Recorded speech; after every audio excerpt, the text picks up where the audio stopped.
hendak kau katakan. Jangan kau berlari semasih dalam pelukan.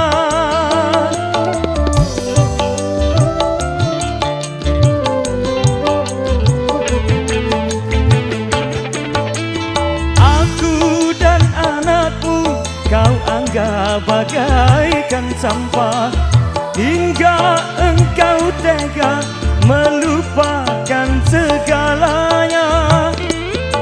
Lebih